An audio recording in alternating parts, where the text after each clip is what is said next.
Well, ladies and gentlemen, welcome to the First Presbyterian Church of Troy.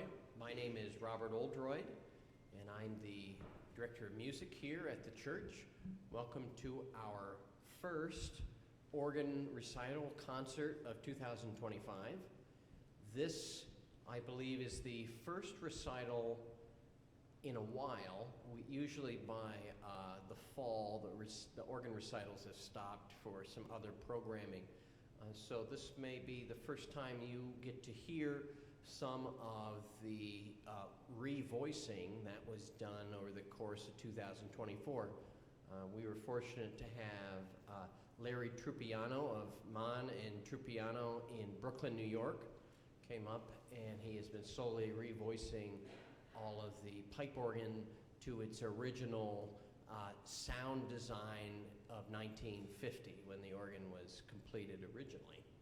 And so you may hear those sounds specifically on this side of the organ in the swell. And so some of the pieces that I'm going to play today, I've tried to highlight some of that work that was done. So in your program, I hope that you have found a rack card with some of our upcoming organ recitals for the spring. We have, I think, a lot of variety, and I think it'll be a great season. So I hope that you will join us for those upcoming performances. And so without further ado, I will start this afternoon with a Franz Liszt piece.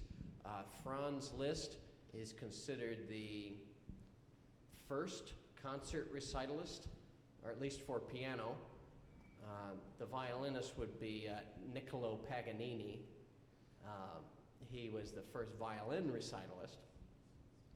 But Franz Liszt lived for a pretty long time, and towards the end, some of his music got to be a little kooky. Using the technical term, it started to really push the envelope, so to speak, of what is tonal. You know, as we think of like Mozart and Bach of voice leading, he really started to push the envelope there.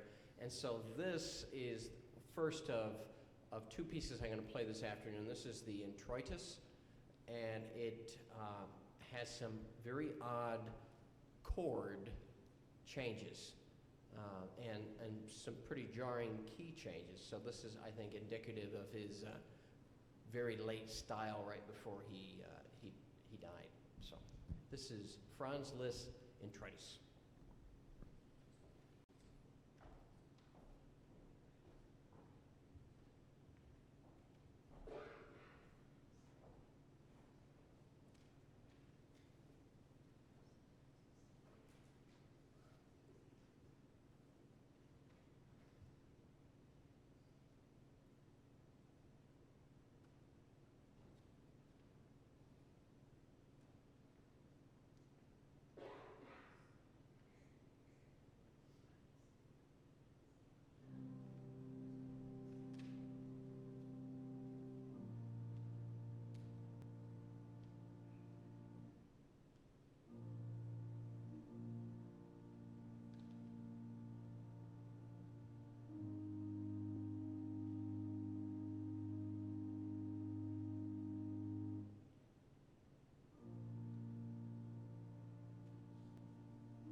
So good afternoon. Thank you for joining us. My name is Randall Frye, and I teach choir down at Canton High School. I'm a member of this church and also have a full-time church job at Trinity Memorial in Binghamton. And when Rob and I first started talking about this, we had thrown a couple ideas around and decided on trying to do something that's pretty heavy on German composers. So I found some pieces in my collection that had been gifted to me that I had never studied and decided it was time to learn some new music. So it led me to a gentleman by the name of Johann Caspar Ferdinand Fischer. And he was a German Baroque composer. He's ranked as one of the best keyboard composers of his day. However, partly due to the rarity of surviving copies of his music is rarely heard. He is also one of like 6 Johann Fischers that was living around this time. Remember, the surname in German was your occupation, so obviously someone in his line was a fisherman. And Johann is like John, very popular. So Johann Fischer, there was a whole plethora of them. Some were keyboardists and violinists and composers, and this one specifically was an organist. He seems to have been a Bohemian origin, and details are a little bit sketchy about his life, but they think he was baptized and spent his youth in Schlackenwerth, which is in northwest Bohemia. The first record of his existence is found in the 1690s, and by 1695 he was the Kapellmeister or choir master to Ludwig Wilhelm of Baden, and historians think he remained with his court until his death. Many of his compositions were actually published during his lifetime, and this collection, the Blumenstrauss, which was composed sometime around 1736, is a collection of organ pieces with 8 sets, each containing a prelude, 6 small fugues, like 4 measures, 5 measures each, and a finale or a postlude, and these are all according to the ecclesiastical 8-tone Gregorian mode tradition. So a quick music history lesson. Modes are what existed before we settled into modern key signatures, major and minor. And if you're familiar with some of the modes, they're Dorian, Ionian, Aeolian, Mixolydian. And basically what that means is if you played a C major scale and then you do the Dorian mode, you actually play a D scale without any, you play it with the same key signature as C major, so it would sound like this.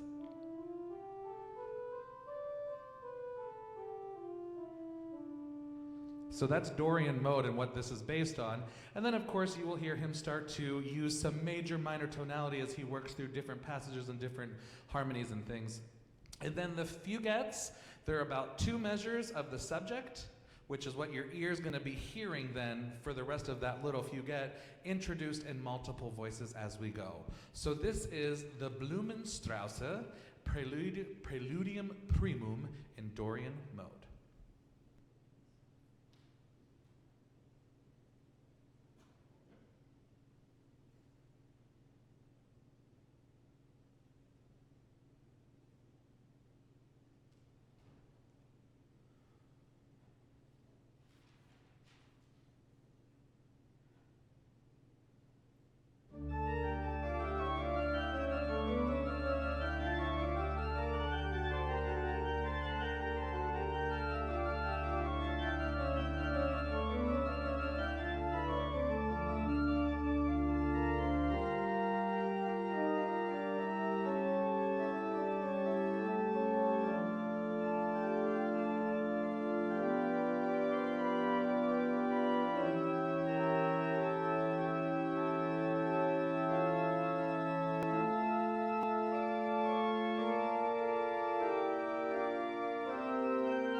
This next piece is by a famous composer, but you probably know her brother better. Fanny Mendelssohn was a German composer and pianist of the early Romantic era who was known as Fanny Hensel after her marriage.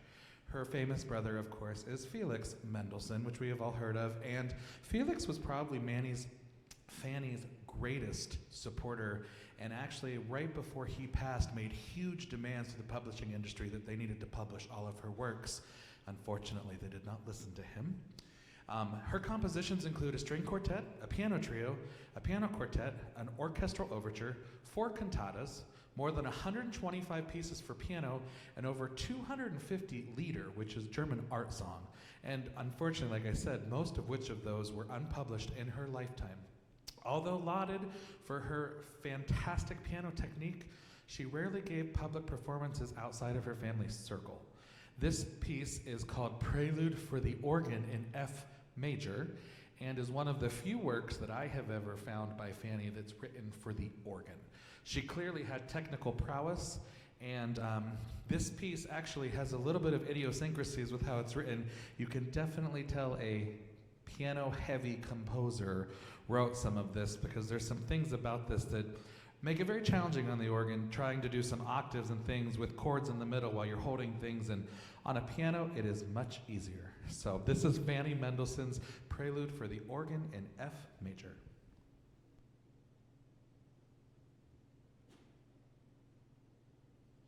And it's just loud the whole time.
Now it's time for something very different. So this is a piano piece by Chopin that was arranged by Liszt again. So here's our second Liszt piece, arranged for the organ later in life. Chopin and Liszt were friends, but also rivals. They would dedicate their piano pieces to one another. They would write a whole set, and then one would respond by writing another set, and then they would go back and forth with their different sets of piano pieces. And so Chopin died fairly early, and Liszt did live to be an old man.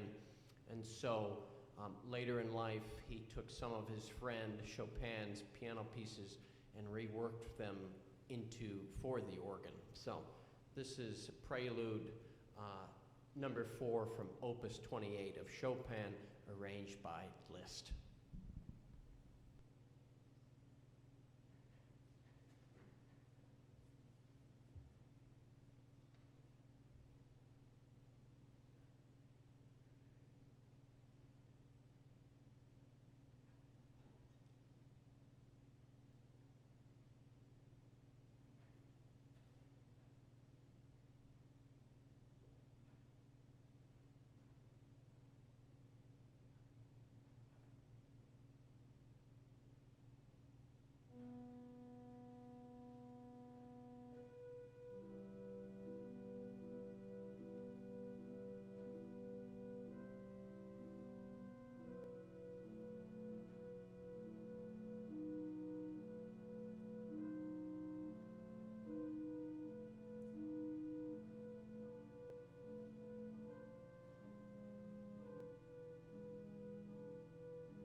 Dietrich Buxtehude was a Danish composer and organist of the Baroque period whose works are very typical of the Northern German organ school.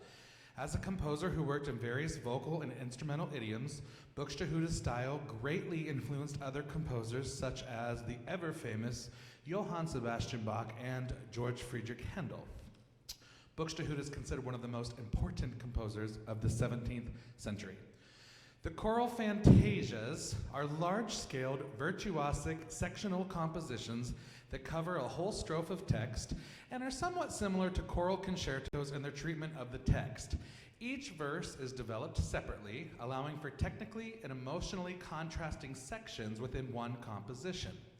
The presence of these contrasting textures make the pieces reminiscent of some earlier works of Buxtehude, his Preludia. Buxtehude was careful with correct word setting, paying particular attention to emphasis and interpretation.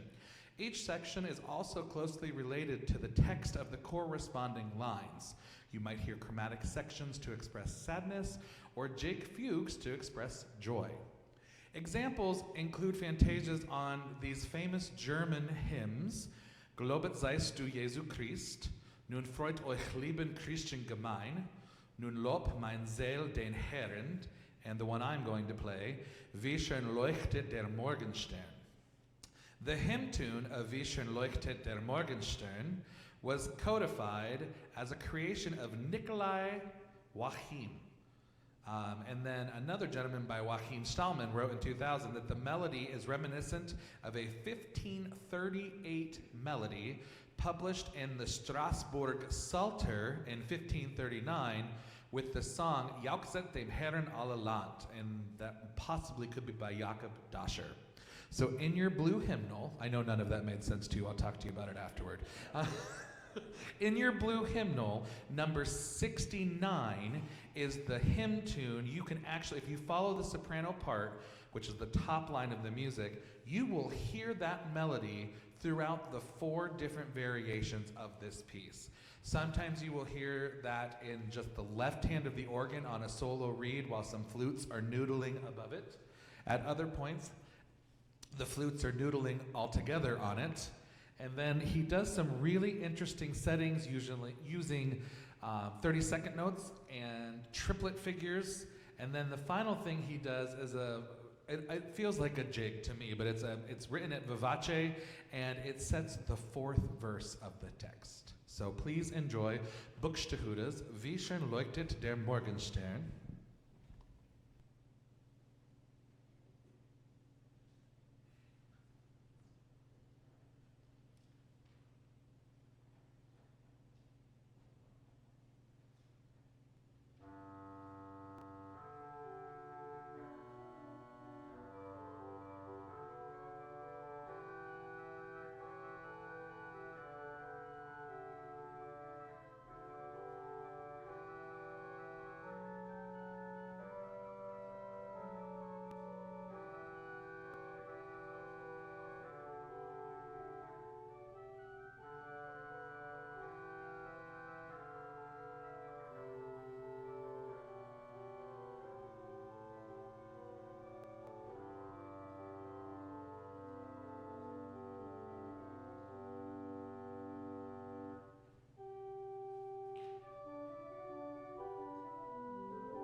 So we're going forward about 170 years now to Brahms, another keyboardist like Liszt that's towards the end of his life started to write organ music. And so whereas what Randy played was pretty clear with what the tune was, maybe less so for this one. I will admit that it's hard for me to sometimes follow what Brahms is doing. And so this is Lo, How a Rose Ere Blooming. But you may have a hard time hearing the tune. There's a lot of voices moving around. It's very beautiful. And we're going to highlight the flutes of the organ now. But you may find it difficult to hear the tune. But I'll play it regardless. And I hope that as soon as we finish, you will join me in singing number 48. So I'll play the chorale prelude by Brahms, and then I'll play the hymn tune, the hymn harmonization in our hymnal, which is number 48 through once, and I hope you will join me in singing. You don't have to stand, you can stay seated, but I thought it would be nice to do a little bit, give you something to do here. So.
Helmut Walke was a German organist, harpsichordist, music teacher, and composer who specialized in the works of the Dutch and German Baroque masters. I learned something new today about him. He was blind. So since his teenage years, so he didn't start his life blind, but he became blind, he is known for his recordings of the complete works of Johann Sebastian Bach, entirely played by memory. I can't even begin to fathom. I can barely remember what I had for lunch an hour ago, let alone hundreds of organ works. That's incredible. He published 4 volumes of original chorale preludes, as well as arrangements for orchestral works written by others. He lectured on organ music and composition at the Hoch Conservatory and the Frankfurt Musikhochschule. And one other contribution to the music scholarship is his attempt and completion of the final unfinished fugue of The Art of Fugue. He also is a prolific teacher and had many famous students in the organ world, at least 30 who studied with him. And he wrote, like I said, an entire collection of choral preludes. I'm going to be playing 2 of them. Wer nur den lieben Gott lässt walten, which is a Lenten hymn tune. You might recognize this, especially if you're in more of the traditional church. And then the second chorale by him will be Herr liebster Jesu, which is also an appropriate Lenten hymn. So these are 2 chorales. I will play them relatively back to back. And they feature the bombard, which is almost a trumpet stop, in a very different way than it's normally featured. Normally it's featured as a bombastic, kind of loud, in-your-face. This is more of a lyrical melody supported by some of the other instruments, other pipes on this organ. So it's been very enjoyable to register this and use some of these pipes in a different way than we normally would hear them. So these are 2 chorales by Helmut Walke.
Thank you so much for coming. Before I play my final piece, I would like to just say a special thank you to First Presbyterian Church and to Rob. They are so gracious to me and let me come in and practice when I want to, usually at 5:30 in the morning, because that's the kind of monster I am. But I'm in here a lot and practicing, and I'm just so appreciative that with this marvelous instrument that they are using it. And it's not just on Sunday mornings, it's recitals, it's organ lessons. It is one of those things that we are seeing an organ revival in the area between this, the Church of Christ in Canton getting a new organ to them. It's wonderful to be here when this is happening. And I do think there's a little bit of the Lord's leading to get me to this area when this was happening. That or I'm just very selfishly thankful, one or the other. But it's just wonderful to be able to do this. So thank you to the members and the leadership of this church, and a special thank you to Rob.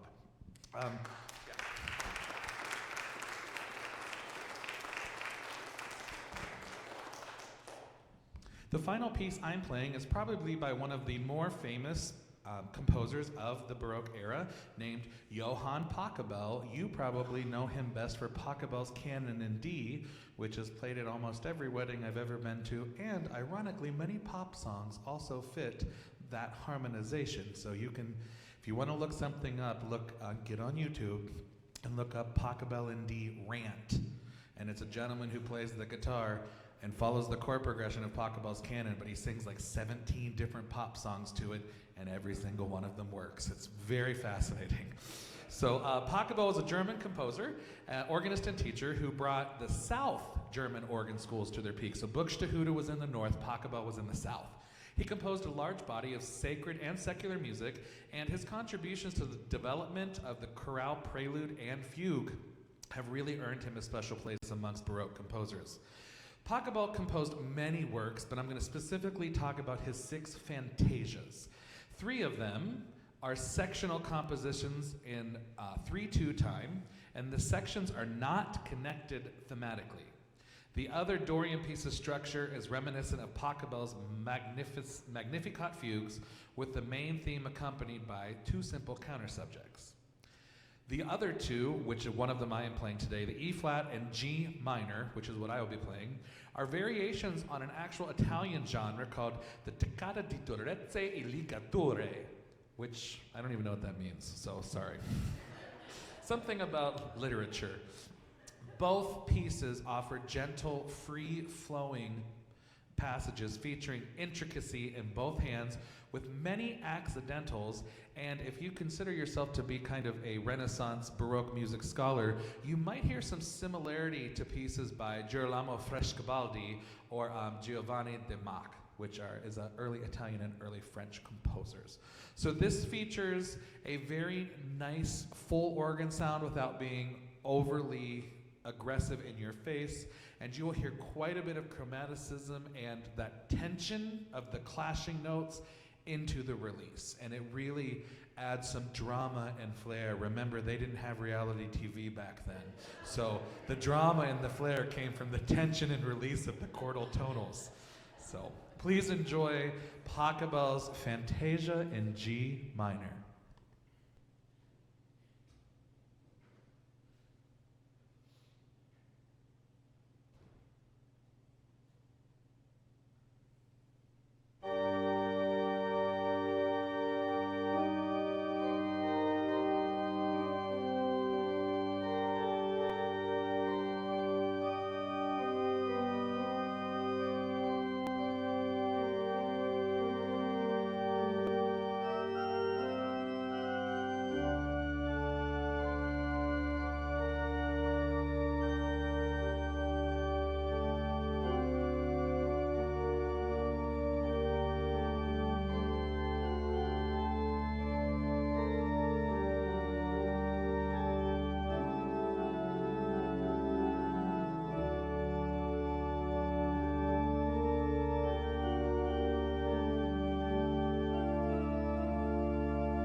So before I talk about our last piece for this afternoon, I would like to again thank you for being here and for joining us, and I hope that we'll see you again for our other organ recitals for this spring.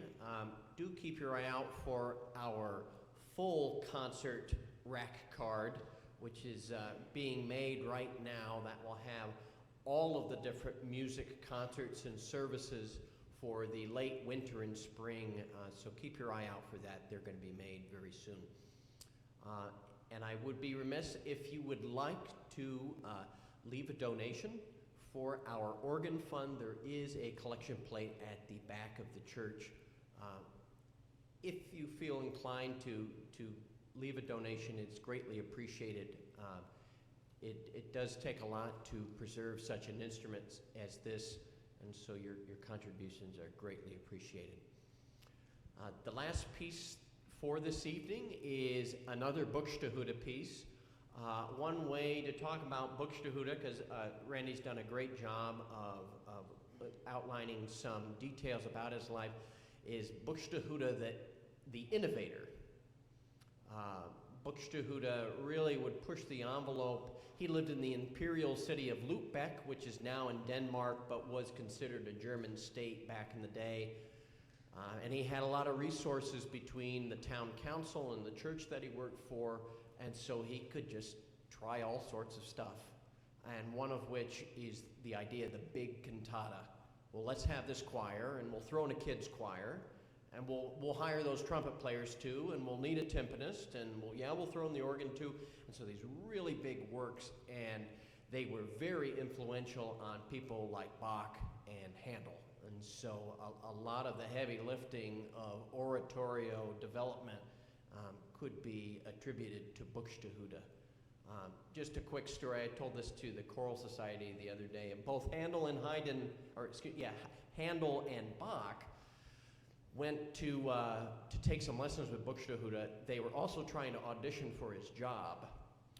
But the myth is the fine print was you had to marry his daughter too. And so one may speculate that she was a little homely, I guess. Neither of them took up the offer. But so this is his Prelude in C major. When you call something a prelude, you can do just about anything you want. So this is really in four sections of an exposition, a little mini fugette, some more stuff, and then a fugue, and then it ends with a chaconne. And so a chaconne, in this case, is a repeating bass line. So you're going to see my feet playing the same thing over and over again while my hands do other things. So this is either the Prelude in C or the Prelude, Fugue, and Chaconne in C.